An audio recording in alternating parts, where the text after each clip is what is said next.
అక్కడ ఇవ్వబడినటువంటి ఒక వాక్యాన్ని చూసినట్లయితే దేవుని యొక్క సేవకులను గూర్చి ఆయన చెప్పడం అనేటువంటిది మనం చూస్తూ ఉంటాం. దేవుని యొక్క సేవకులు, దేవుని పరిచారకులు, దేవుని యొక్క గృహ నిర్వాహకులు, దేవుని యొక్క గృహ విచారకులుగా వారు ఉన్నప్పుడు వారు ఏ విధమైనటువంటి సేవా పరిచర్యలో దేవుని నామమును మహింపరచవలసినటువంటి వారు ఉన్నారు.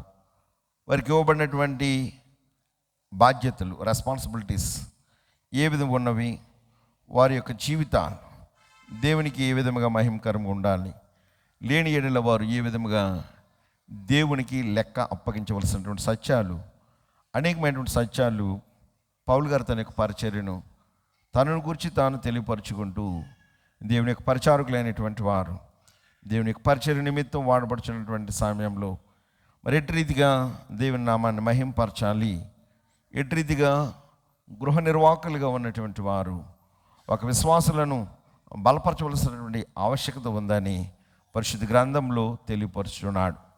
అందుకని అక్కడ ఉన్నటువంటి ప్రభు కంటే ముందుగా వచ్చినటువంటి బాప్తిస్మిచ్చి యోహాను పట్టబడి చెరలో వేయబడినాడు. చెరలో వేయబడిన తర్వాత దేవుని కుమారుడైనటువంటి క్రీస్తు వారు ఈ లోకంలో సువార్తను ప్రకటించినటువంటి సమయంలో, దేవుని యొక్క సువార్తను ప్రకటించినటువంటి సమయంలో మరి మేమందరం మీద చూచున్నటువంటి అభిషక్తుడు వచ్చాడు. మేము వచ్చిన తర్వాత ఆయన చేసినటువంటి ఒక కార్యాలు మరి ఏ విధంగా ఉన్నాయి. మరి సేవకుడిగా ఉన్నటువంటి బాప్తిస్మిచ్చి యోహాను బంధించబడినాడు. బంధించబడిన తర్వాత యోహాను తనలో ఉన్నటువంటి బాప్తిస్మిచ్చి యోహాను గారికి తనలో ఉన్నటువంటి ఉన్నటువంటి అనుమానాన్ని నివృత్తి చేసుకోవడానికి దేవుని యొక్క సేవకుడిగా క్రీస్తు యొద్దకు తన శిష్యులైనటువంటి వారు పంపించినప్పుడు ఆయన చెప్తున్నటువంటి మాటలు మనం చూసినట్లయితే, విన్నవాటిని కన్నవాటిని గురించి మీరు వారికి తెలియపరచండి. సేవకుడు తన దేవుని స్వరంను ఏదైతే విన్నాడో, దేవుని వాక్యం ఏదైతే చూచాడో దానిని గురించి సాక్ష్యం ఇవ్వాల్సిన అవసరత సేవకునికి ఉంది. అది గృహ నిర్వాహకుని యొక్క బాధ్యత. గృహ నిర్వాహకుడు చూసినట్లయితే తన బాధ్యతను నెరవేర్చడానికి ముందుగా తనకు ఉండవలసినటువంటి జీవితాన్ని మనం చూసినట్లయితే క్రీస్తు సేవకులైనటువంటి అందరికీ కూడా ఉండవలసినటువంటి ప్రాముఖ్యమైనటువంటి లక్షణము చూసినట్లయితే విశ్వసనీయత అనేటువంటిది సేవకులైనటువంటి వారు మొట్టమొదటిగా కలిగి ఉండాలి. తాము చేస్తున్నటువంటి పనిలో నమ్మకంగా ఉండడం అనేటువంటిది సేవకుని యొక్క బాధ్యత. తను చేయించినటువంటి ఆ పని, తను చేయించినటువంటి సేవ విషయంలో నమ్మకమైనటువంటి వాడిగా, దేవుని కొరకు జీవించేటువంటి వాడిగా ఉండవలసినటువంటి ప్రథమ లక్షణముగా మనకి అక్కడ అంటున్నాడు. అందుకన్నాడు, మరియు గృహ నిర్వాహకుల్లో ప్రతి వాడును నమ్మకమైన వాడయుండుట అవశ్యము. అంటే బాధ్యతతో కూడినటువంటి పరిచర్య. ఆ బాధ్యతతో కూడినటువంటి పరిచర్యను కొనసాగించడానికి ముందుగా తను ఏ విధంగా ఉండాలంటే అతను ఉండవలసినటువంటిది విశ్వసనీయత అనేటువంటిది అతని లక్షణాన్ని కలిగి ఉండాలి.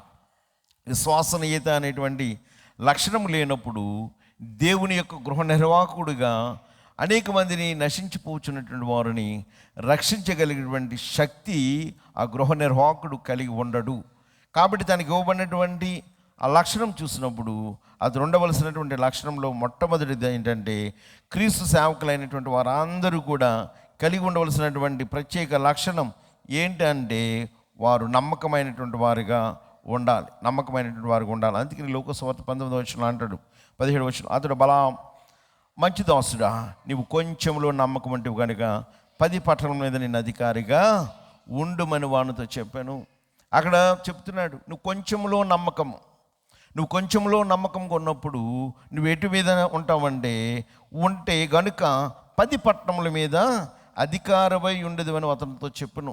నీకు ఇవ్వబడినటువంటి నమ్మకత్వం చూసినప్పుడు, నీ పరిచర్యలో విశ్వాసతని చూసినప్పుడు, దేవుడిచ్చేటువంటి ఒక ఆశీర్వాదం, దేవుడిచ్చేటువంటి ఒక దీవెన, దేవుని కొరకు మనం జీవించేటువంటి జీవిత విధానం అంతా కూడా అంటే ప్రభు అనేటువంటి క్రీస్తు తెలియపరుస్తుంటాడు. లోకసువార్త 16లో కూడా అదే మాట అంటాడు, మిక్కిలి కొంచెంలో నమ్మకంగా ఉండేవాడు ఎక్కువలోనూ నమ్మకముగా ఉండును. కొంచెంలో నమ్మకముగా ఉన్నటువంటి వాడు ఎక్కువలో కూడా నమ్మకముగా ఉండును. మిక్కిలి కొంచెంలో అన్యాయంగా ఉండేవాడు ఎక్కువలోనూ అన్యాయంగా ఉండడు. అంటే నీకు ఇవ్వబడినటువంటి కొంచెంలో నువ్వు నమ్మకంగా ఉన్నప్పుడు ఎక్కువ వాటిలో కూడా నువ్వు నమ్మకంగా ఉంటావు.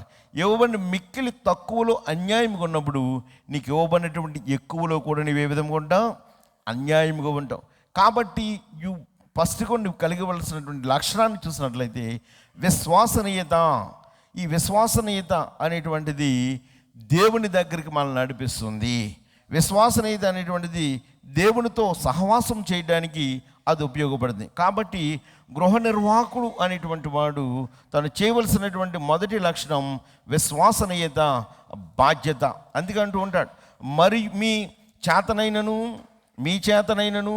ఏ మనుషుని చేతనే నేను విమర్శింపబడుట నాకు మిక్కిలి అల్పమైన సంగతి. ఇక్కడ చూసినట్లయితే కొరింథీ పట్టణస్తులతో చెప్తున్నాడు. కొరింథీ పట్టణం చూసినప్పుడు కొరింథీ పట్టణం గురించి అపోస్తలుడైన పౌలు గారు చెప్తూ ఉంటాడు. ఈ కొరింథీ పట్టణం ఎటువంటి పట్టణం అంటే దేవుని యొక్క భయం లేనటువంటి పట్టణం. దేవుడంటే భయం లేదు వారికి, దేవుడంటే భక్తి లేదు, దేవుడంటే విశ్వాసం లేదు, దేవుడంటే ఏ విధమైనటువంటి నమ్మకం లేనటువంటి ఒక నామకార్థ క్రైస్తవ్యమును వెంబడించేటువంటి పట్టణం. ఆ పట్టణంలో మనం చూసినప్పుడు వారు ఎటువంటి వారని చూసినట్లయితే దేవుని భయం లేదు, దేవుని భక్తి లేదు, విశ్వాసనీయత లేదు, రక్షణ లేదు, ప్రార్థన లేదు. కానీ అందుకని అంటున్నాడు, మీ చేతనైనను ఏ మనుషుని చేతనైనా నేను విమర్శింపబడడం నాకు మిక్కిలి అల్పమైన విషయం.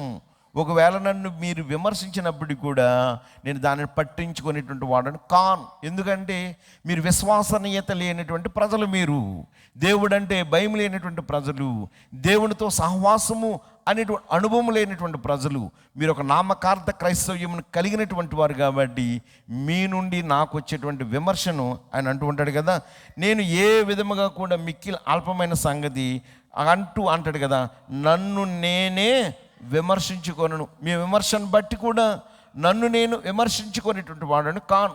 ఎందుకంటే మీ దగ్గర మొదట లేనటువంటిది ఏంటంటే నమ్మకం లేదు, మీ దగ్గర విశ్వసనీయత లేదు, మీ దగ్గర ప్రార్థన లేదు, మీ దగ్గర భక్తి లేదు, దేవుడంటే భయం లేదు.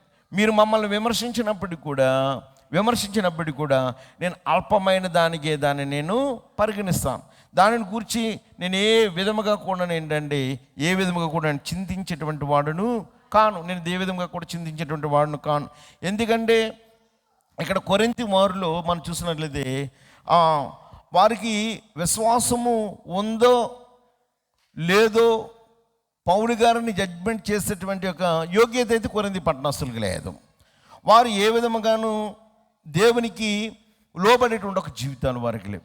కాబట్టి ఆయన అంటూ ఉంటాడు కదా, పౌలుకు కొరింథీ పట్టణస్తులు ఇచ్చేటువంటి విమర్శ అనేటువంటి దానిని నేను ఏ మాత్రము కూడా నేను పట్టించుకోను. నా సేవా పరిచర్యలు దేవుని కొరకు నేను చూసినట్లయితే క్రీస్తే తనను పంపించాడు, ఏం ఉపదేశించాలో చెప్పాడు. వారికి చూసినట్లయితే వారికి ఎవరికి నేను సమాధానం చెప్పుకోవాలండి, నన్ను పంపించిన క్రీస్తుకు మాత్రమే నేను సమాధానం చెప్పాలి. ఒక దినాన్న నాకు తీర్పు ఉంది, దేవుని సేవకులైనటువంటి వారికి తీర్పు ఉంది. రెండంతల యొక్క ఉగ్రతను ఎదుర్కోవాల్సిన అవసరత ఉన్నది. కాబట్టి కొరింథీ పట్టణస్తులారా, దేవుని భయం లేనటువంటి వారులారా, భక్తి లేనటువంటి వారులారా, ప్రార్థన లేనటువంటి వారులారా, విశ్వసనీయత లేనటువంటి వారులారా, నమ్మకము లేనటువంటి వారులారా, మీ యొక్క విమర్శను నేను ఎటువంటి పరిస్థితుల్లో కూడా నేను పట్టించుకోను. కాబట్టి మీ యొక్క జీవితాల్లో మీరు చూసినట్లయితే మీరు ఏ విధముగా ఉన్నారు అని పరిశీలన చేసినప్పుడు అంటాడు. మరియు అక్కడ చూసినట్లయితే మీ చేతనైనను ఏ మనుషుని చేతనైనా నేను విమర్శింపబడుట నాకు మిక్కిలి అల్పమైన సంగతి. నన్ను నేనే విమర్శించుకొను. నేను ఎవరికి లెక్క చెప్పాలంటే నేను ఎవరికి లెక్క చెప్పాలి? నేను దేవునికి లెక్క అప్పగించేటువంటి వాడును. నాకు విశ్వాసనీయత ఉంది, దేవుడు అంటే విశ్వాసం ఉంది కనుక దేవుని కొరకు నేను అనేకమైన ప్రయాసాలు పడ్డాను, దేవుని కొరకు నిందలు పడ్డాను, అవమానించబడ్డాను, నన్ను కొట్టారు, బంధించారు, సరసాల్లో వేశారు, అనేకమైన హింసలు పెట్టారు. అయినప్పటికీ కూడా నేను దేవుని యందు గురి మాత్రమే నేను కలిగి ఉన్నాను. దేవుని కొరకు మాత్రమే నమ్మకంగా ఉన్నాను. దేవుడు నాకు అప్పగించినటువంటి గృహ నిర్వాహకత్వంలో నమ్మకమైనటువంటి వాడిగా నేను ఉన్నాను, నమ్మకమైనటువంటి వాడిగా ఉన్నాను. అందుకని అంటాడు కదా, రోమిలకు రాసిన పత్రిక 14వ వచనంలో అంటాడు, అయితే నీవు నీ సహోదరునికి తీర్పు తీర్చనేలా, నీ సహోదరుని నిరాకరింపనేలా మనం అందరము దేవుని న్యాయపీఠం ఎదుట నిలుతాం. మనం ఒక దినాన్న మనం అందరం కూడా దేవుని యొక్క న్యాయపీఠం ఎదుట నిలుస్తాం. అప్పుడు దేవుడే తీర్పు తీరుస్తూ ఉంటాడు. దేవుడికి లెక్క అప్పగించవలసిన బాధ్యత సేవకుడిది. సేవకుడు తన యొక్క లెక్క అప్పగించ, అందుకని నా తోడు ప్రతి మోకాలును నా ఎదుట వంగును ప్రతి నాలుకయు దేవుని స్తుతించిన ప్రభువు చెప్పుచున్నాడు అని రాయబడి ఉంది. కనుక మనలో ప్రతి వాడును తన గూర్చి తాను లెక్క, నువ్వు ఇతరుల గురించి కాదు నువ్వు లెక్క అప్పగించటం, ఇతరుల వారిని గురించి కాదు, మొట్టమొదటి నీ గురించి నువ్వేం చేయాలి, లెక్క అప్పగించాలా. ఇతరుల వారిని గురించి నువ్వు లెక్క అప్పగించడం కాదు, అకౌంటబిలిటీ అనేటువంటిది నీ దగ్గరే మొదలవ్వాలా. నీలో ఉన్నటువంటి ఆ నమ్మకమైనటువంటి విశ్వాసనీయమైనటువంటిది దేవుని కొరకు జీవించేటువంటి జీవితం నీవు కలిగి ఉండాలి. అందుకని అన్నాడు, ఈ కొరింథీ పట్టణస్థులు తమకు తాము లెక్క అప్పగించరు, కానీ దేవుని సేవకుడైనటువంటి ఎవరికి, పౌలు గారిని కూర్చి మాత్రం వారు ఏం చేస్తున్నారండి, అనేకమైన విమర్శలు చేశారు. పౌలు గారిని కూర్చి అనేకమైన విమర్శలు చేశారు. దేవుని అందుకని అంటాడు, మీరు ఎన్ని చేసినప్పుడు కూడా ఐ డోంట్ కేర్ ఎనీబడి అంటున్నాడు అన్నమాట.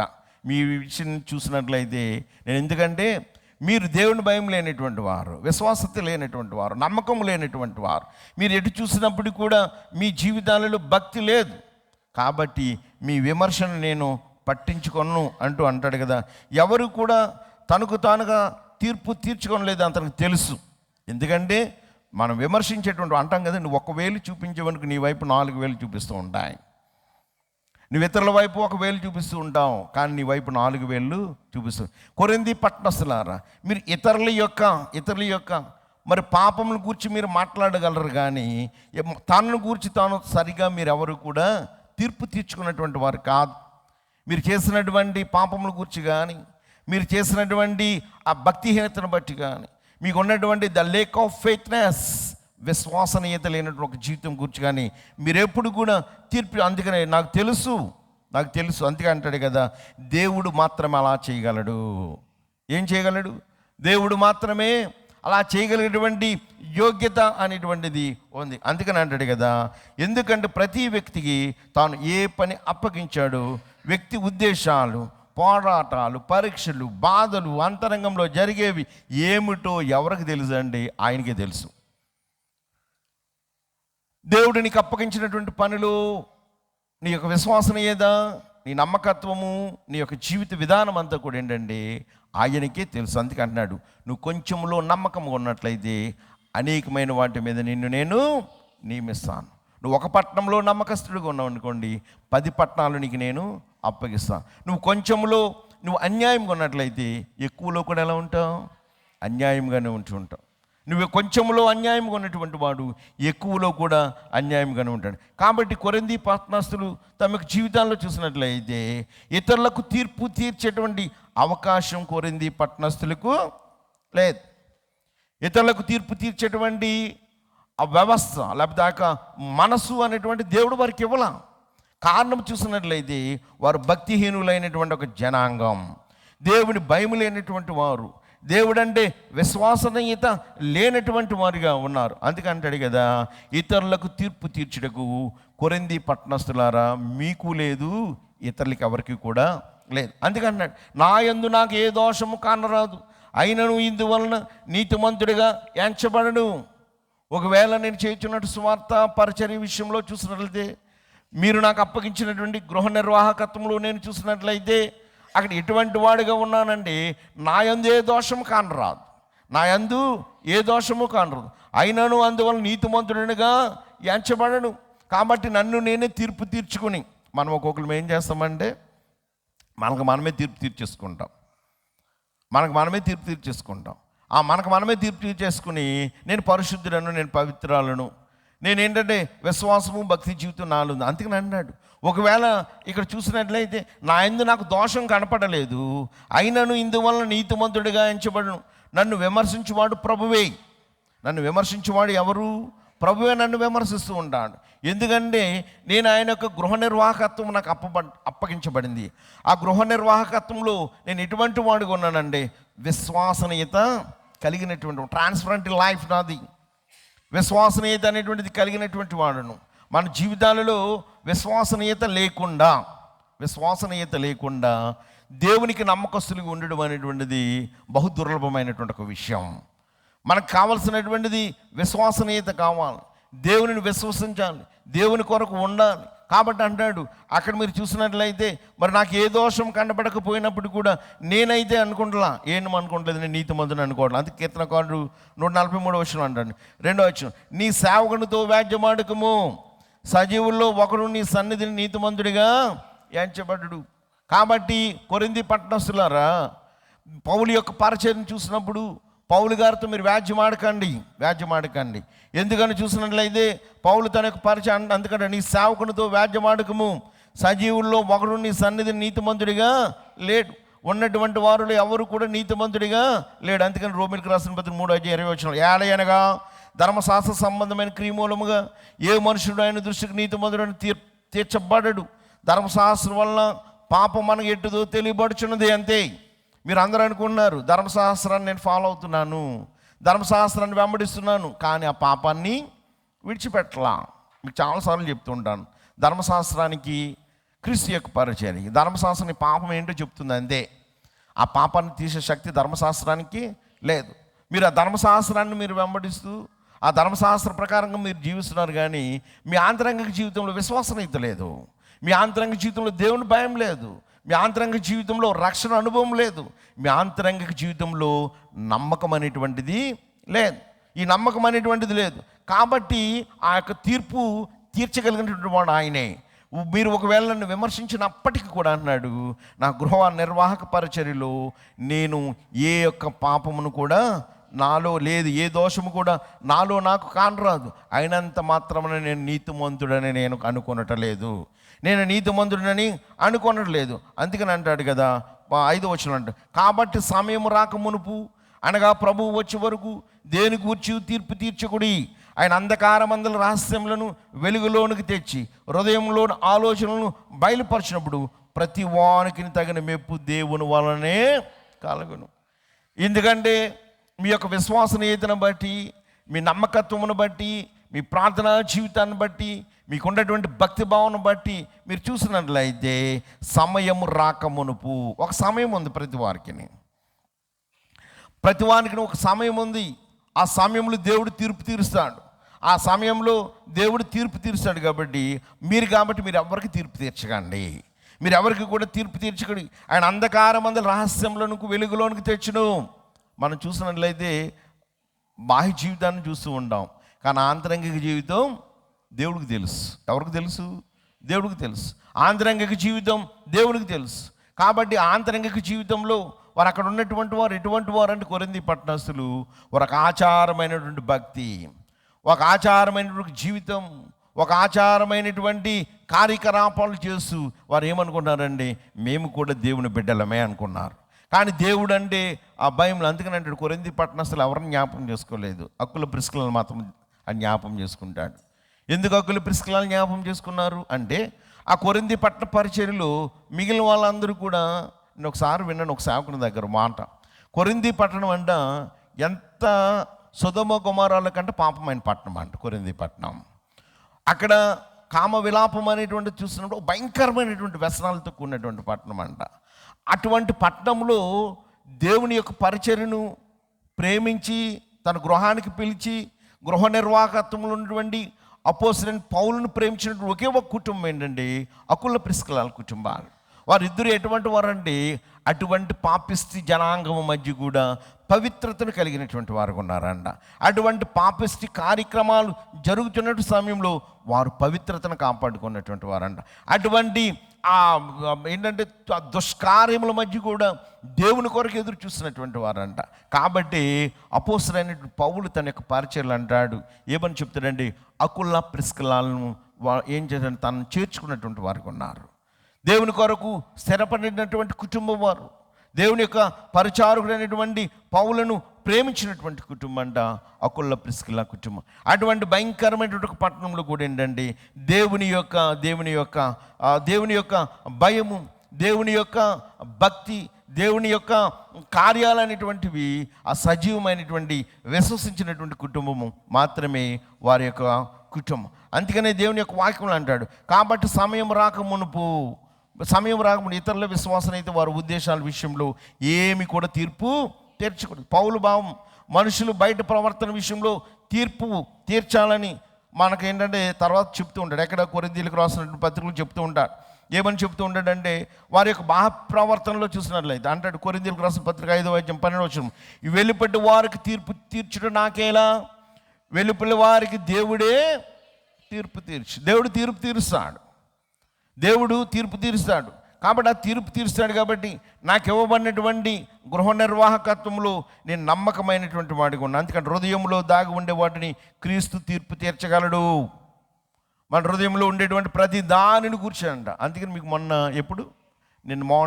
మార్నింగ్ చెప్పాను, మా దేవుడు ప్రార్థన ఆలకించేవాడు మాత్రమే అనుకుంటున్నావు, కానీ నువ్వు చేసే పాపాలు చూసే దేవుడు అని కాదు అనుకుంటున్నావు. మా దేవుడు ప్రార్థన ఆలకించే దేవుడు మాత్రమే అనుకుంటున్నావు. నీ హృదయంలో ఉన్నటువంటి రహస్య పాపాలు గ్రహించగలిగిన దేవుడని నువ్వు అనుకోవట్లా. ఇది క్రైస్తవ్యం అనేటువంటిది నేటి దినాల్లో ఎలా అయిపోయింది. మన దేవుడిని మమ్మల్ని చూస్తున్నాడు అనేటువంటి నమ్మకం లేదు ప్రజలకి, కానీ మా ప్రార్థన మాత్రం ఆలకిస్తున్నాడు అంటున్నారు జనాలు. మా ప్రార్థన ఆలకిస్తాడండి, మేము ప్రార్థన చేస్తే దేవుడు అద్భుతాలు చేస్తాడండి అంటాడు. మరి నువ్వు చేసేటువంటి పాపాలు చూడ్డా, నువ్వు ఉద్దేశించేటువంటి తలంపులు చూడ్డా, నీ యొక్క రహస్య పాపములు ఆయనకు మరుగై ఉన్నవా? ఇది కూడా మరుగైలేదు. కాబట్టి దేవుని యొక్క వాక్యంలో మనం చూస్తున్నది, దేవుడు అపొస్తలుడైన పౌలు అంటున్నాడు, క్రైస్తవ గృహ నిర్వాహకుడుగా, ఒక సేవకుడిగా, ఒక పరిచారకుడిగా నేను నా యొక్క జీవితంలో నేను ఏ విధముగా విశ్వాసనీయత కలిగినటువంటి వాడుగా, ఏ విధముగా దేవుని కొరకు నేను జీవించానో ఆ జీవితాన్ని కొరకు దాని కొరకే నేను సిద్ధపడుతున్నాను. అంతేగాని చూసినట్లయితే మెప్పు దేవుని వల్లనే కలుగును. నేను మనుషుల యొక్క మెప్పు పొందటానికి కాదు. ఈ దినాల్లో మనం చూసినట్లయితే మెప్పు కోసం న్యాయం వైపు మెప్పు పొందడం ధన్యత, యథార్థ వైపు మెప్పు పొందడం ధన్యత. మన మెప్పు కొరకు మన ప్రయత్నం, మెప్పు కొరకు మన జీవితాలు, దేని కొరకు మన జీవితాలండి? మెప్పు, యథార్థత లేనటువంటి మెప్పు, న్యాయం లేనటువంటి మెప్పు మన జీవితాలకు ఆశీర్వాదకరం కాదు. నా యొక్క జీవితంలో, మన యొక్క జీవితాల్లో మనుషులు ఇచ్చేటువంటి ఒక మెప్పు మన జీవితాల్లో ఒకసారి ఏం చేస్తాయి తెలుసా? ఏం చేస్తాయి? పతనానికి తీసుకువెళ్తూ ఉంటాయి. ఒకసారి మనుషులు ఇచ్చేటువంటి మెప్పు మన జీవితాలను పతనానికి తీసుకువెళ్తూ ఉంటాయి. మనుషులు ఇచ్చేటువంటి పొగడ్తలు మన జీవితాన్ని నాశనం చేస్తూ ఉంటాయి.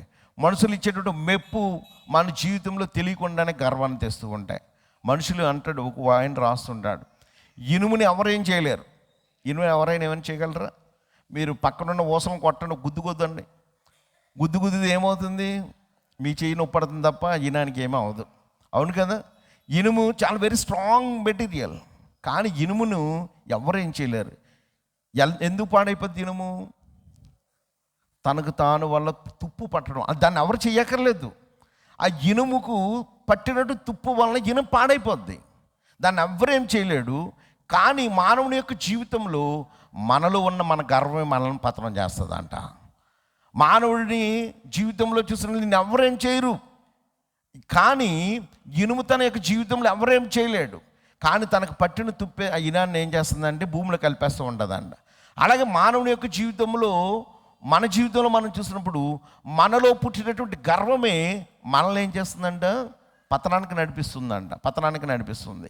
కాబట్టి అందుకనే పరిశుద్ధ గ్రంథంలో అంటూ ఉంటాడు, పరిశుద్ధ గ్రంథంలో మెప్పు అనేటువంటి దాని కొరకు చూస్తున్నట్లయితే ఆ మెప్పు పొందడం మనుషుల వలన కాదు.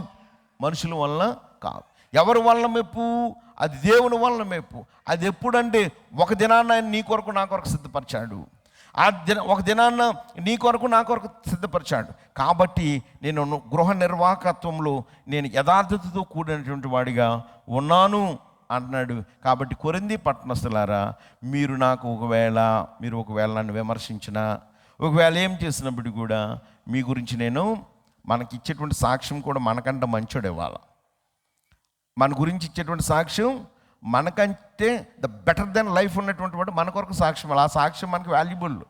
అంతేగాని ఎవడో వచ్చి వాడు మనకి ఇచ్చినట్టు సాక్ష్యం మనకు పని చేయదు. అదేవిధంగా మనం చూసినట్లయితే మనకి ఇచ్చేటువంటి సాక్ష్యం మనకంటే మంచివాడు ఇవ్వాలి. మనం విమర్శించేటువంటి వాడు కూడా యథార్థత కలిగినటువంటి వాడు విమర్శించగలిగి ఉండాలి.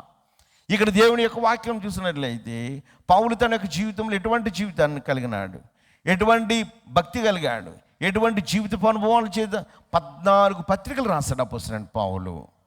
14 పత్రికలు రాశాడు. కొట్టబడ్డాడు, దూషించబడ్డాడు, నానా రకాలైనటువంటి ఇబ్బందులకు గురైనటువంటి వాడు. కానీ దేవునిని విడిచిపెట్టడానికి అతను ఎటువంటి పరిస్థితులు కూడా ఇష్టపడలేదు. వారిని గురించి కొరింథీ పట్టణస్థులు ఒకవేళ మీరు విమర్శించినప్పుడు కూడా ఆ విమర్శకు నేను పట్టించుకొననే కానీ దేవుడు నాకు అప్పగించినటువంటి దాంట్లో నేను నమ్మకంగా ఉంటాను. అలాగనే నేను నీతిమంతుడనని మాత్రం నేను అనుకొనడా లేదు. ఒక దినాన్ని దేవుడు నాకు తీర్పు తీరుస్తాడు. ఆ తీర్పుకి తగినటువంటి ఒక జీవితాన్ని కలిగి ఉండటానికి నేను ప్రయాసపడుతున్నాను అంటాడు. అందుకనే మానవుని యొక్క జీవితంలో గృహ నిర్వాహకత్వం అనేటువంటిది దేవుని యొక్క గృహము అంటే మందిరమే దేవుని యొక్క గృహం. దేవుని యొక్క విశ్వాసులందరూ కూడా గృహ నిర్వాహకత్వంలో వారి యొక్క బిడ్డలు లాంటి వారు. వారిని పెంచవలసినటువంటి బాధ్యత, పోషించవలసినటువంటి బాధ్యత ఎవరిది అని చూసినట్లయితే సేవకుడిదే ఆ బాధ్యత.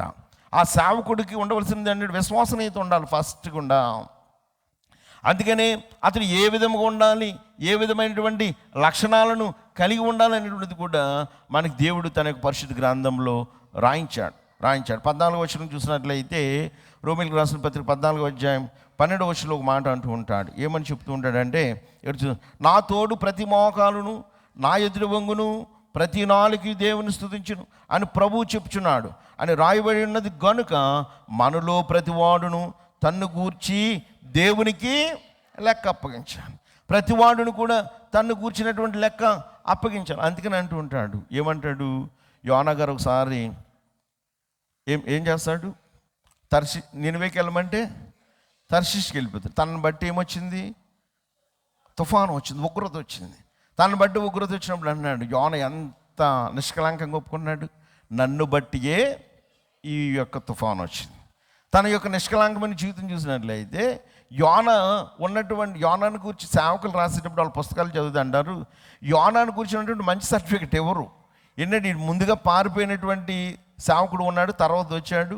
కాబట్టి యోన 2 మనసులు కలిగినటువంటి వాడిని రాస్తారు. కానీ యోన గారి యొక్క జీవితంలో చూసినట్లు అందరూ నన్ను బట్టియే అంటాడు. అక్కడ తన యొక్క ఈ యొక్క ఉగ్రత అంతటికి కారణం ఎవరు, నేనే.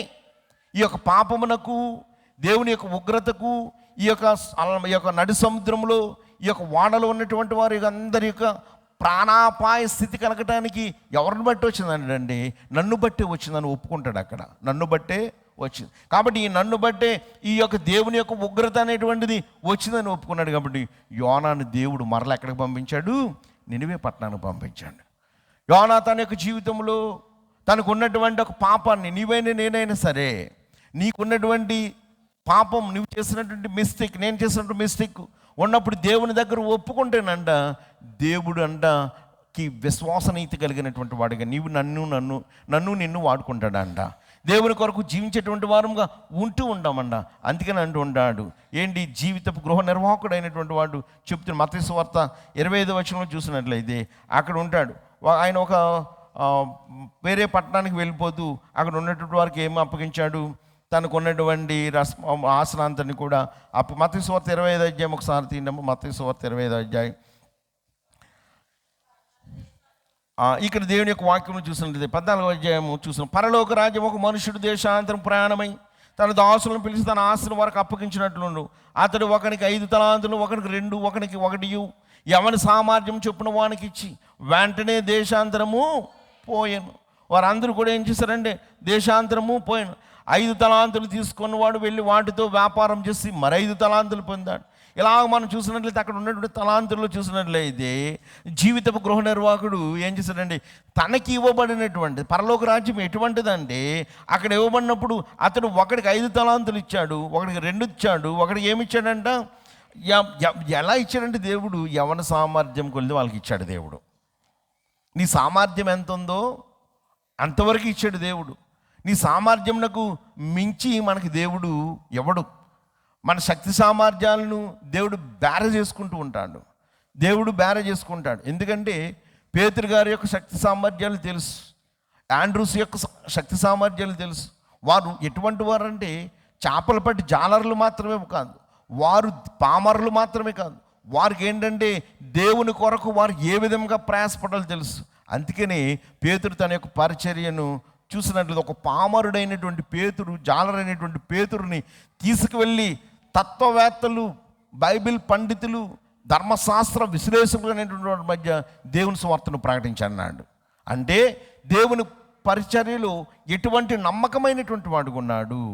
తర్వాత తన యొక్క సహోదరునటువంటి ఆంధ్రేయ విషయంలో చూసినట్లే నువ్వు కూడా వెళ్ళి అంత్యకేయులు దేవుని సువార్తను ప్రకటించి. ఎటువంటి ప్రజలు వారు, వీరు ఒక పామరులు, చేపలు పట్టుకునేటువంటి వాళ్ళు.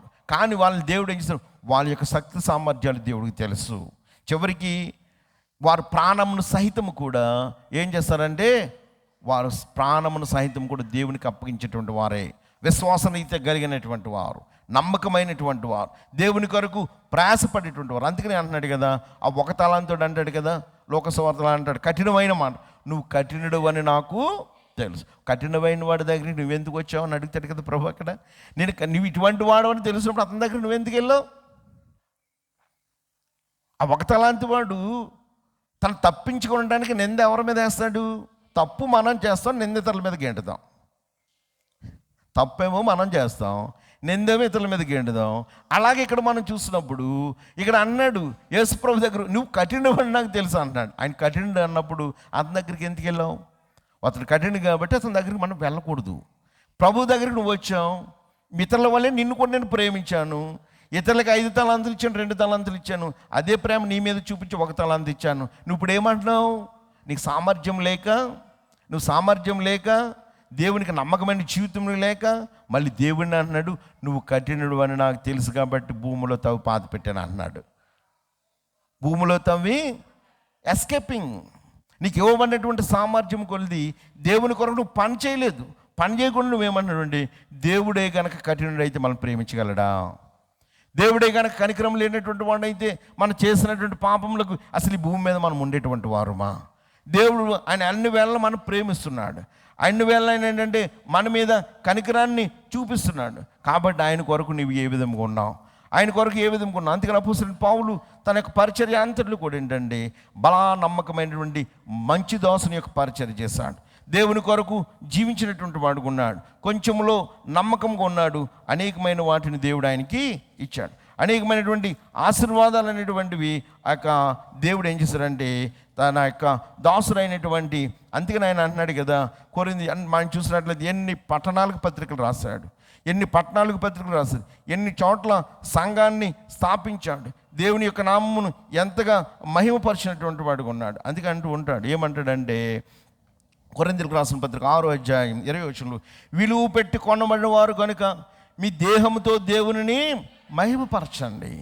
మీరు విలువ పెట్టి కొనబడినటువంటి వారు కనుక మీ దేహంతో దేవుణ్ణి, మీరు విలువైనటువంటి వారు. మొన్న ఒక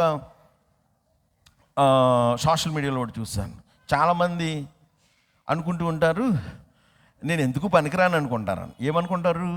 ఎవరికి వాడు ఏంటంటే ఏదన్నా పని చేయొచ్చు కదా, ఏం చేయండి అని నా దగ్గరే ఉందండి, నేను ఎందుకు పనికిరాను.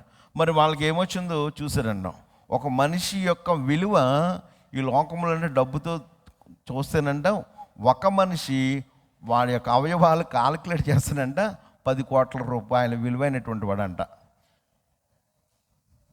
ఎంత విలువైనటువంటి వాడు? 10 కోట్లు, ఇంకా ఎక్కువే ఉంటాయేమో. ఒక దానిని మనం ఇస్తే దేవుడు అటువంటి విలువైనటువంటి అన్ని దేవుడు నీకు ఇస్తే నువ్వు ఎలాగ నిరాశ నిస్పృహతోటి నేనేం చేయగలను అంటావు.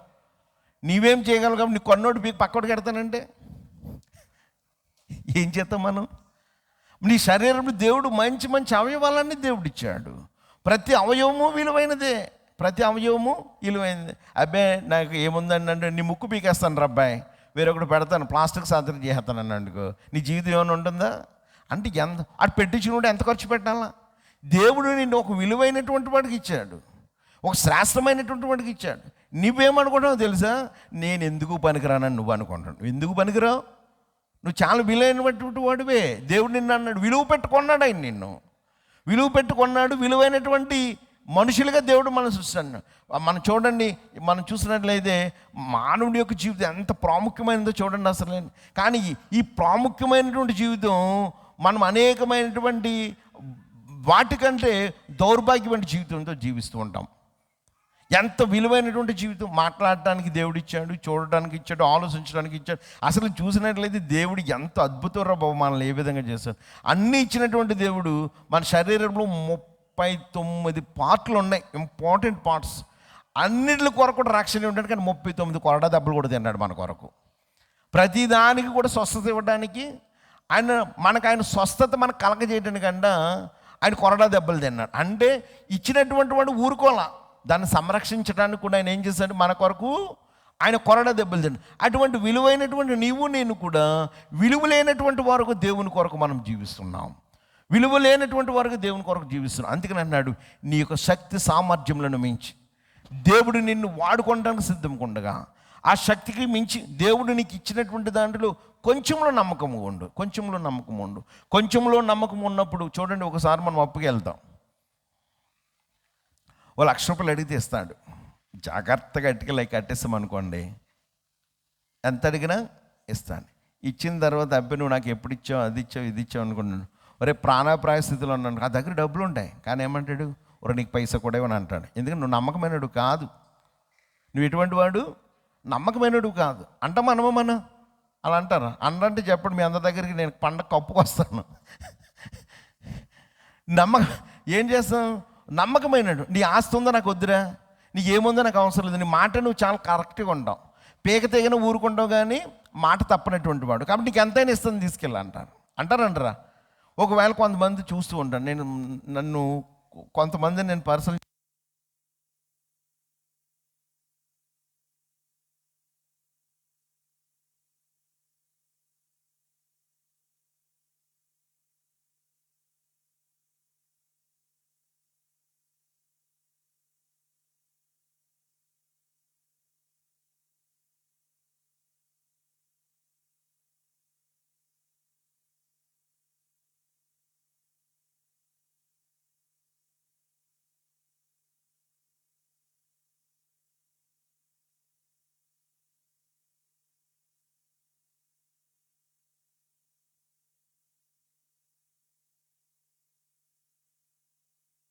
ఆయన ఇచ్చినటువంటి గృహ నిర్వాహకత్వంలో మరి ఎటువంటి నమ్మకమైన. అందుకే అంటున్నాడు అపోస్తలుడైన పౌలు, మీరు నేను ఇవ్వబడినట్టు మోషేని దేవుడు ఆశీర్వదించాడు.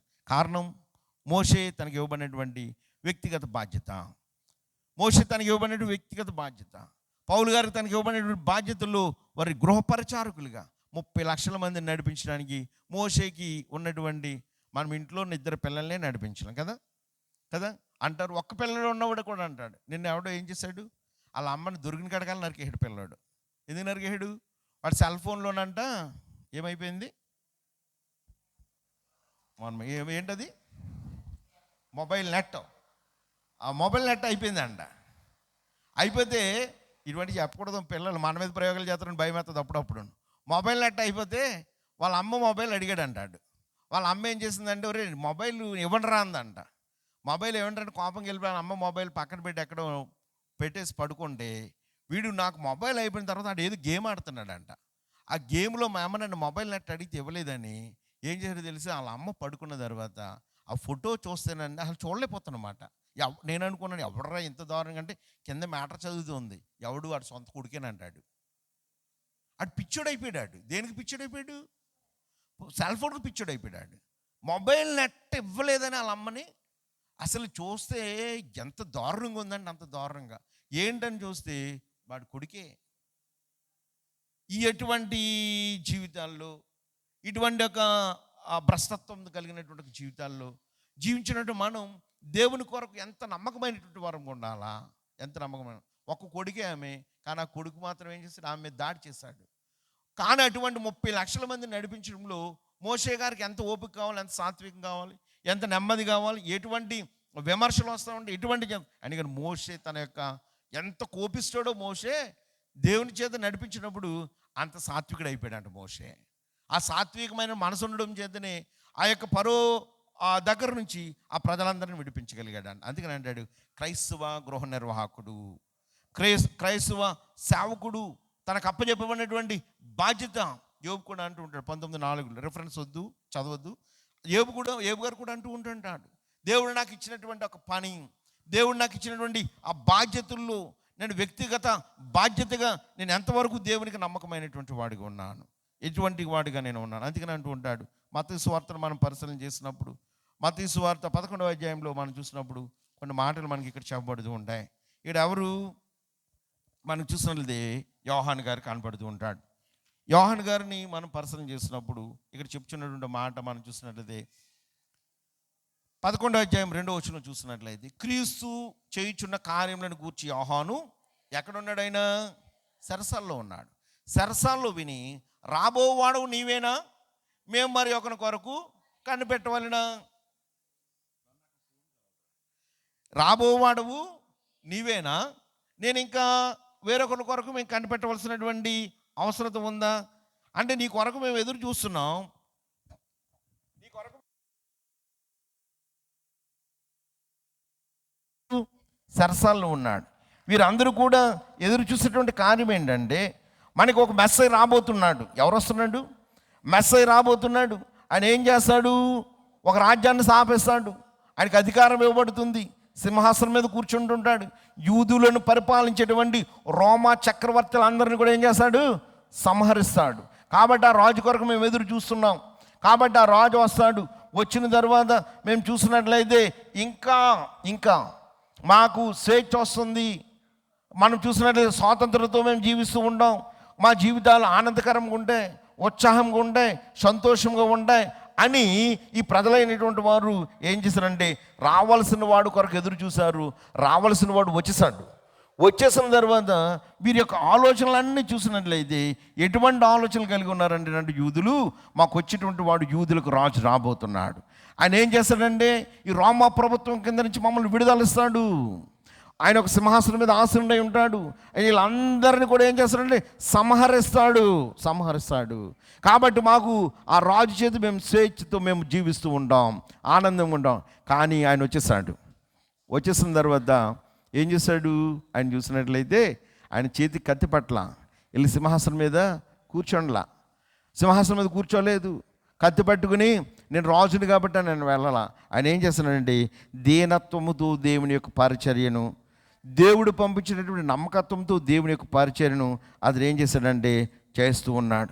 కాబట్టి వారు అనుకున్నారు, రోము వారిని తరిమి కొట్టి స్వేచ్ఛ శాంతిని మాకు ఇవ్వాల్సినటువంటి అభిషక్తుడు ఇలాంటి పనులు చేస్తాడన్నది యూదులలో ఎప్పుడు కూడా ఆలోచించలా. మాకు రాజు రాబోతున్నాడు, వచ్చాడు, దావీదు వచ్చాడు, అందరినీ సంహరించేశాడు. కాబట్టి రాజు మాకు ఇప్పుడు అందరికీ మాకు విడుదల ఇచ్చేటువంటి రాజు, మేము ఎదురు చూస్తున్న రాజు రాబోతున్నాడు. వచ్చిన తర్వాత ఈయన ఏం చేస్తున్నాడు?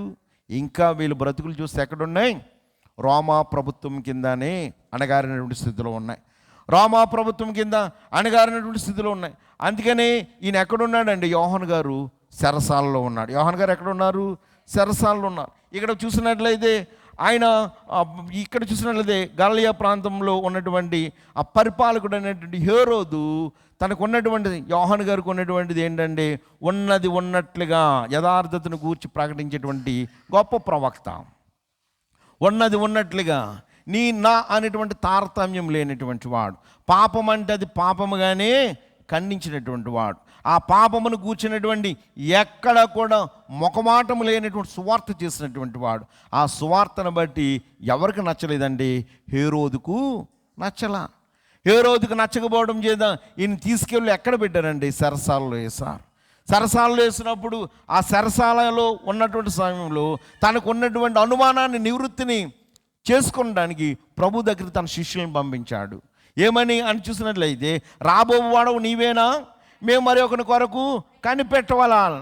అంటే నీవే వచ్చినటువంటి వాడు నీవేనా, వేరొకరి కొరకు మేము కనిపెట్టవలసినటువంటి అవసరత ఉందా అని వారికి ఏంటంటే అని ఆయనను అడుగుటకు తన శిష్యులను పంపించాడు. అక్కడ అన్నాడు, యేసు వారిని చూసి మీరు వెళ్ళి విన్న వాటిని కన్న వాటిని యోహానుకు తెలపండి. ఆయన యోహాను గారు ఎందు నిమిత్తమైతే మీరు నా దగ్గరికి పంపించారు, ఇక నేను చేయించున్నట్టు స్వార్థ, ఆయన గృహ నిర్వాహకుడిగా ఉన్నాడు, నేను చేయించున్నట్టు స్వార్థ ప్రకటించు, బేదలకు సువార్తను ప్రకటిస్తున్నాను. అక్కడ యెషయా గ్రంథకర్త తెలియపరిచాడు. ఎందుకంటే ఆ బేదలను ప్రేమిస్తాడు, కుంటివారు నడుస్తారు, గుడ్డివారు చూపు పొందారు. ఇవన్నీ కూడా ప్రవక్త అయినటువంటి యెషయా తెలియపరిచాడు. ఆ యెషయా తెలియపరిచినటువంటి సువార్త పరిచయం నేను ఏం చేస్తున్నానంటే కొనసాగిస్తున్నాను. కాబట్టి మీరు ఏటినైతే చూసారో, ఏటినైతే విన్నారు, అవన్నీ కూడా మీరు మరలా వెళ్ళి ఏం చేస్తారండి, మీ యొక్క సేవకుడైనటువంటి యోహాను గారికి మీరు తెలియపరచండి. అంటే ఇక్కడ దేవుడి తనకు అప్పచెప్పినటువంటి గృహ నిర్వాహకత్వంలో యేసు ప్రభు ఎందుకు వచ్చాడండి? క్రిస్మస్ అంటే ఏమి లేదండి, క్రిస్మస్ జీవితం అంటే ఏమి లేదు, వెరీ సింపుల్గా వన్ వర్డ్ ఏంటంటే హంబ్లింగ్ లైఫ్, అంతే. తనను తాను తగ్గించుకుని జీవించడమే క్రిస్మస్ జీవితం. క్రిస్మస్ అంటే ఏమి ఉండదు. క్రిస్మస్ అంటే ఏముంటుంది ఏంటి? క్రిస్మస్ లైఫ్ ఇచ్చేటువంటిది ఒకటి ఏంటంటే నిన్ను నీవు తగ్గించుకుని జీవించడమే క్రిస్మస్ సందేశం. ఎందుకు ఆ సందేశం? క్రీస్తు ఆయనకు ఎదురు చూచినట్టు యూదులకు రాజుగా పుట్టబోచున్నాడు యేసు ఈ లోకంలోనికి వచ్చినప్పుడు ఆయన తగ్గించుకుని వచ్చాడు, తనను తాను తగ్గించుకుని జీవించాడు. యూదులకు రాజుగా రాబోచున్నటువంటి యేసు ప్రభు యోధా సింహాసనాన్ని ఆశించాలి, సింహాసనం మీద కూర్చుండవాలనుకోవాలా, లేకపోతే ఆ రామీలందరినీ కూడా తరిమి కొట్టాలనేటువంటి దాన్ని కూడా ఆయన చేయలే. ఏం చేస్తున్నాడండి? అందరినీ కూడా ఏంటంటే ప్రేమిస్తున్నాడు, పాపులు సైతం ప్రేమిస్తున్నాడు. వారందరినీ ప్రేమించి ఆయన సువార్తను ప్రకటిస్తున్నాడు. కాబట్టి బాప్తిసం ఇచ్చి యోహాను చెరసాలలో ఉన్నప్పుడు తన శిష్యులకు మీరు వెళ్ళి ఇదే వార్త అంటున్నారు, యేసు వారిని చూసి మీరు వెళ్ళి విన్న వాటిని కన్న వాటిని, ఏదైతే సత్యమునకు సాక్ష్యముగా నేను నిలబడ్డాను, ఏదైతే సత్యాన్ని నేను ప్రకటిస్తున్నాను, ఏ విధమైనటువంటి అద్భుతాలు చేస్తున్నాను, ఏ విధమైనటువంటి సాక్ష్యం నా గురించి ప్రదలిస్తున్నారు, నీ విన్న వాటిని చెప్పండి. ఎవరికి చెప్పండి? సరసాలలో ఉన్నటువంటి యోహాను గారికి మీరు తెలియపరచు. అందులైనటువంటి వారు స్వస్థత పొందుతున్నారు, కుంటివారు నడుచుచున్నారు, కుష్ఠరోగులు బాగు చేయబడుతున్నారు, చెవిడి వారు వింటున్నారు. వీరికి అందరిని కూర్చి చూసినట్లయితే పునరుద్ధానమును కూర్చున్నటువంటి సాక్ష్యం ఇవ్వబోతున్నాను. ఆయనను మీరు ఎదురు చూచున్నటువంటి వాడు నేనే అని నేను ప్రకటించట్లా. నేను అందుకే చెప్తాను, క్రైస్తవుడని నువ్వు ఎవరికి చెప్పుకాకర్లా, సేవకుడు అంటే నువ్వు సేవకుడని ఎవరికి చెప్పుకాకర్లా, నువ్వు టీచర్ అంటే నేను పలానా. నిన్ను చూసి కొన్ని లక్షణాలు ఎదుటి వాళ్ళు గ్రహించేస్తారు. నువ్వు ఎక్కడికన్నా వెళ్ళినప్పుడు నీ మాట తీరుని బట్టి నువ్వు పలానా ప్రొఫెషన్ చెప్పగలుగుతారు కొంతమంది. చూడండి,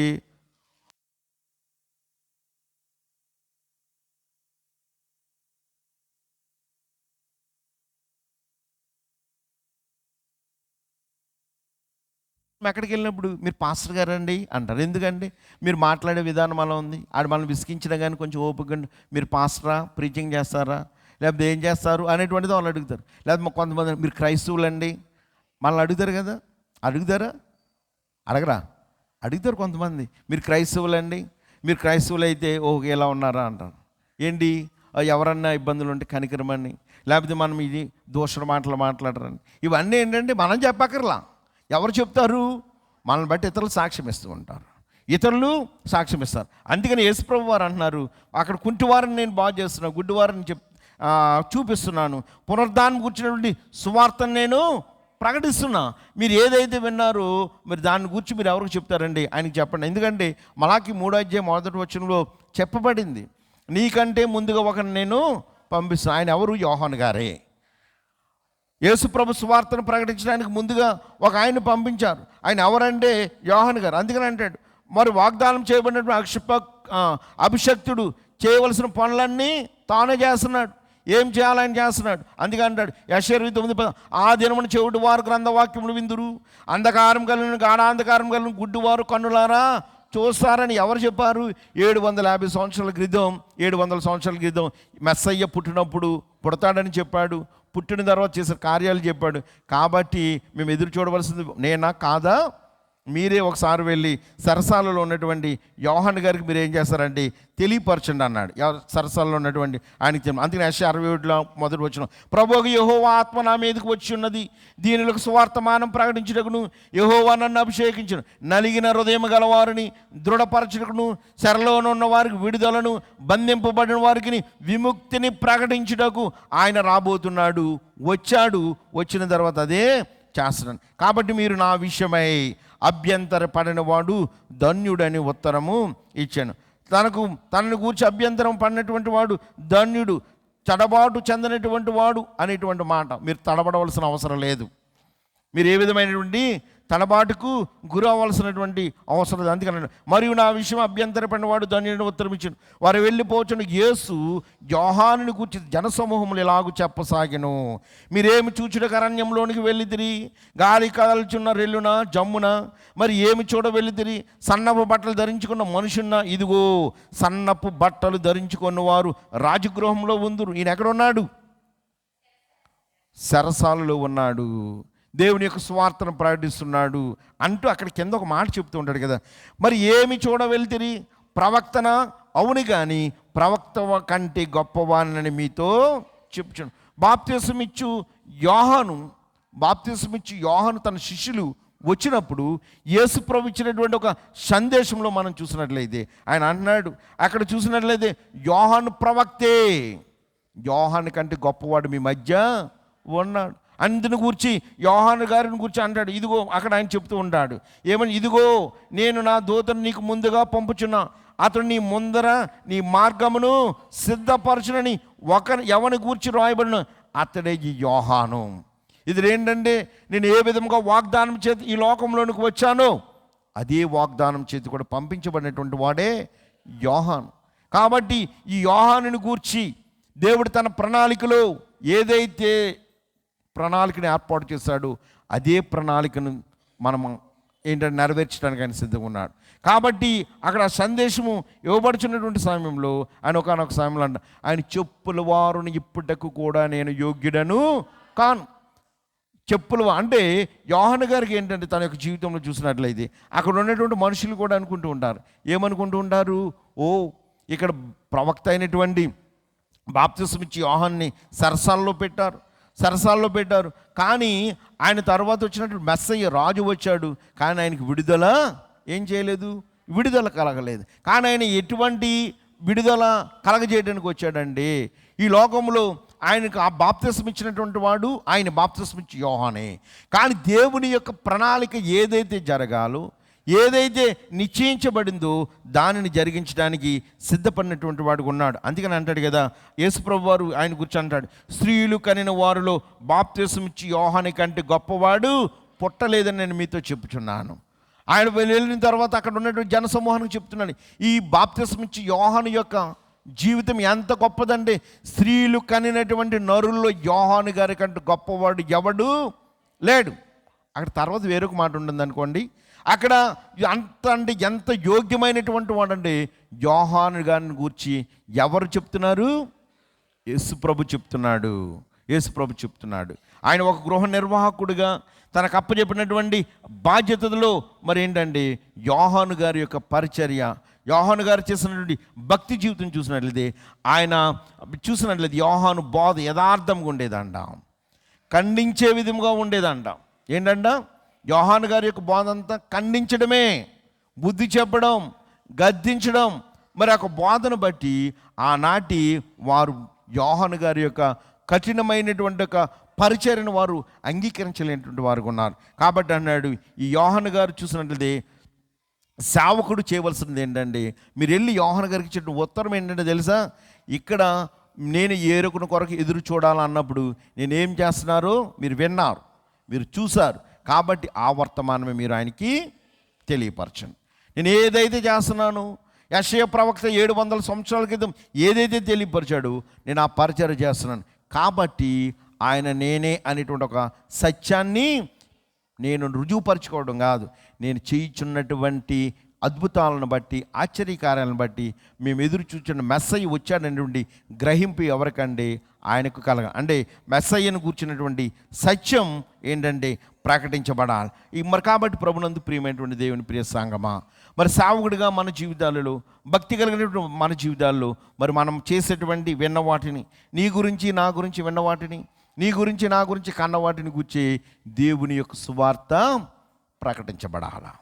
దేవుని యొక్క సువార్త అనేటువంటిది ప్రకటించబడాలి. దేవుని కొరకు ఉండాలి. అందుకని 10వ వచనం, ఇదిగో నేను నా దూత నీకు ముందుగా పంపుచున్నా, అతడు నీ ముందర నడిచాను. అందుకని మలాకి అంటాడు, మలాకి 3వ, ఇదిగో నాకు ముందుగా మార్గము సిద్ధపరచుటకై. ఈయన ఎవరు? బాప్తిస్మం ఇచ్చే యోహాను. ఆయనకు ఓన్లీ మార్గము సిద్ధపరచు, నేను దూతను పంపుచున్నాను. మీరు వెదకుచున్న ప్రభువు అనగా మీరు కోరు నిబంధన దూత తన ఆలయమునకు హఠాత్తుగా వచ్చును. ఇదిగో ఆయన వచ్చుచున్నాడని సైన్యములకు అధిపతికి యెహోవా సెలవిచ్చాడు. ఈయన ఎవరంటే నా మార్గమును సిద్ధపరచడానికి వచ్చినటువంటి సేవకుడే బాప్తిస్మం ఇచ్చి యోహాను. నా మార్గమును సిద్ధపరచడానికి, మార్గములను సరళము చేయడానికి దేవుని యొక్క ప్రణాళికలో క్రీస్తు కంటే ముందుగా పంపించబడినటువంటి యోహాను గారి యొక్క పరిచర్య జీవితం, యోహాను గారి యొక్క పరిచర్య జీవితం, యేసుక్రీస్తు చేయుచున్నటువంటి పరిచర్య జీవితం మరి యోహాను గారి యొక్క శిష్యులు విన్ని చూచి మరలా ఆయన నీ యొక్క సేవకునికి మీరు తెలియపరచండి. వేరొకటి గురించి మీరు వేచించవలసిన వాళ్ళని. ప్రవక్త ఎవరిని కూర్చునేది చెప్పాడు, ఆ ప్రవక్త వచ్చాడు, అదే కార్యాలు ఏం చేస్తున్నాడంటే జరిగిస్తున్నాడు అనేటువంటి సత్యాన్ని చెప్పమన్నాడు. కాబట్టి క్రీస్తు గృహ నిర్వాహకత్వంలో మనకి ఇవ్వబడినటువంటి బాధ్యతలు, మనం ఏ విధమైనటువంటి జీవితాన్ని మనం కలిగి ఉన్నాం. అందుకని అంటూ ఉంటాడు, కొరింథీయులకు రాసిన 2వ పత్రికలో అంటాడు, సేవకులకు కలిగినటువంటి గుణాల గురించి చెప్తూ ఉంటాడు అపోస్తలుడైన పౌలు. సేవకుడికి ఉండవలసిన గుణాలు ఏ విధంగా ఉండాలంటాడు. 4వ అధ్యాయం 2వ వచనంలో అంటూ ఉంటాడు, అయితే కుయుక్తిగా నడుచుకొనకయు, దేవుని వాక్యమును వంచనగా బోధింపకయు, సత్యమును ప్రత్యక్షపరచడం వలన ప్రతి మనుషుని మనసాక్షి ఎదుట మమ్మును మేమే దేవుని సముఖమందు మెప్పించుకొనుచు అవమానకరమైన రహస్య కార్యములను విసర్జించుచున్నాము. ఎందుకంటే చూసినట్లయితే కుయుక్తిగా నడుచుకొనకయు, దేవుని వాక్యమును వంచనగా బోధింపయు, సత్యమును ప్రత్యక్షపరచడం వలన ప్రతి మనుషుని మనసాక్షి ఎదుట మమ్మును మేమే దేవుని సముఖమందు మెప్పించుకొనుచు అవమానకరమైన రహస్య కార్యములను మేము విసర్జి. 6:4 మాట చెబుతూ ఉంటాడు. ఏమని చెబుతూ ఉంటాడండి ఈయన పరిశుద్ధ గ్రంథంలో? శ్రమల యందును, ఇబ్బందుల యందును, ఇరుకుల యందును, దెబ్బల యందును, సరసాలలోను, అల్లరిలోను, ప్రయాసంలోను, జాగరములోను, ఉపవాసంలోను మిగిల ఒప్పు గలవారమై ఉన్నామంటాడు. తనకి ఇవ్వబడినటువంటి గృహ నిర్వాహకత్వంలో తను చేసేటువంటి ఒక పరిచర్యను గురించి ఆయన ఏంటంటే ఆ విధమైనటువంటి ఒక సందేశాన్ని ఇస్తున్నా. అందుకని దశలోనికి రాసిన పత్రికలు కూడా చెప్తూ ఉంటాడు. ఏమని చెప్తాడంటే 2వ అధ్యాయం 4వ వచనంలో చూసినట్లయితే, 2వ అధ్యాయం 4వ వచనంలో చూసినట్లు అంటాడు, సువార్త మాకు అప్పగించడానికి యోగ్యమని దేవుని వలన ఎంచబడిన వారమై మనుషులను సంతోషపెట్టు వారం కాక మన హృదయములను పరీక్షించి దేవునినే సంతోషపెట్టు వారమై బోధించున్నాం. మేము మనుషులను సంతోషపరచడానికి కాదు, ఒకవేళ మనుషుల హృదయాలు గాయాలైనా మేము మాత్రం దేవుని మాత్రమే సంతోషపరచు. ఆ సువార్తను మాత్రమే దేవుడు మాకు అప్పగించాడు. ఆ సువార్తను మాత్రమే చేయవలసినటువంటి బాధ్యత గృహ నిర్వాహకులైనటువంటి యాజకులు లేకపోతే సేవకులు కలిగి ఉన్నారు. అది నిజమైనటువంటి లక్షణం, అది దేవుని నామమును మహిమపరచగలదు. అట్టి సువార్తికుల్లో పౌలు గారు, బాప్తిస్మం ఇచ్చి యోహాను వారి యొక్క పరిచర్యను ఆ విధంగా కొనసాగించారు. బాప్తిస్మం ఇచ్చి యోహాను చేసినటువంటి సువార్త యథార్థతతో కూడినది, గద్దింపుతో కూడినది, పాపమును ఖండించినటువంటి సువార్తను చేశాడు. అపోస్తలుడైన పౌలు గారు కూడా చూసినట్లయితే తన జీవితంలో అదే సువార్తను ప్రకటించాడు. కాబట్టి నేటి క్రిస్మస్ దినాల్లో ఉన్నటువంటి మనం క్రీస్తు యొక్క కార్యాలు విన్న వాటిని కన్న వాటిని ఆ గొర్రెల కాపర్లు కూడా తెలియపరిచారు, దేవుని సువార్తను ప్రకటించారు. మరి మనం ఏం ప్రకటిస్తున్నాం? ఏమి సువార్థికులుగా, ఏమి విశ్వాసులుగా, ఎటువంటి విశ్వసనీయతను కలిగినటువంటి క్రైస్తవ జీవితాన్ని మనం కలిగి ఉన్నాం? ఒకసారి పరీక్షించుకొని దేవుని కొరకు జీవించడానికి దేవుని యొక్క కృప మనందరికీ తోడుగా నడిపించును గాక. ఆమె సమస్త జ్ఞానం గురించిన దేవుని సమాధానము యేసుక్రీస్తు వలన మీ హృదయములకు మీ తలంపులకు కావాలి ఉండునుగా.